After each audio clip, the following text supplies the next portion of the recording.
Achieve na tumutulong makaalis lalo sa mantsa sa balat na nag-iiwan gaya na lang sa blemishes, tigyawat at kahit ano pa. Nagbibigay brightening, lightening complexion. Kumuha lamang ako ng papaya. Dito nga sa papaya kahit kaunti lamang po ang gamitin natin ay pwedeng-pwede na rin. Pagkatapos ko nga pong ilagay yung pinakapapaya, durug-durugin pa rin po natin. Kung meron po kayong blender, pwedeng-pwede rin po para mas mapino madurog.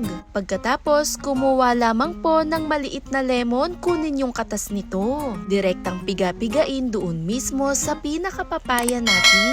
Dating sa papaya, napakadaming benefits na dala nito na tumutulong din talagang magbigay moisture. Lalo na rin sa pagkaroon ng dry skin. Kasama na rin ang pagkaroon ng blemishes, maganda gamitin ng papaya na nagbibigay pusyaw. Katapos ko nga pong piga-pigain yung katas ng juice ng pinaka-lemon natin, kumuha ako ng rice flour po. Lagay ako dito ng 1 tablespoon. Heto nga yung pinakaginiling na bigas. Sa mga pinagsama-sama natin, halu-haluin natin tong mabuti para mas makita ang tamang texture niya. Dito nga po sa mga pinagsama-sama natin, perfect kombinasyon ang dala ng papaya, lemon at yung pinaka-rice flour. Tumutulong, binabawasan nito ang pagkaroon ng dark spot sa ating balat o yung pagkaroon ng mantsa. Na tumutulong itong paginhawahin o nagbibigay kinis sa balat. Dahil tumutulong itong magbigay banayad, exfoliator na rin to upang maging makinis, napakalambot nito sa kutis. Sama na dyan nililinis nito ang labis na langis o yung pagkaroon ng dami na rin ng pagka-oily.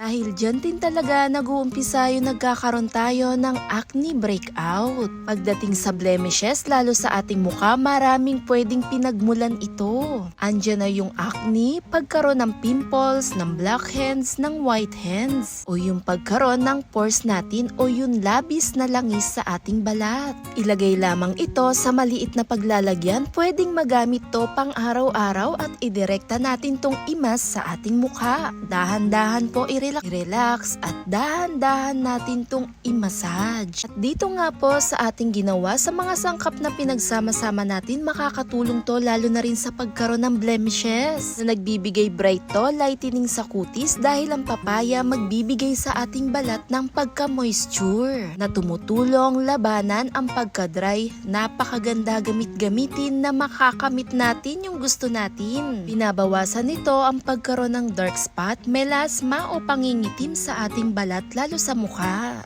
Dahil tumutulong siyang magbigay kinis, linis sa ating balat, lalo na rin sa pangingitim, lalo sa ating mga kutis. Dahil ang lemon mayaman sa vitamin C, citric acid na tumutulong magbigay ganda, brightening sa kutis. Thanks for watching guys! Bye!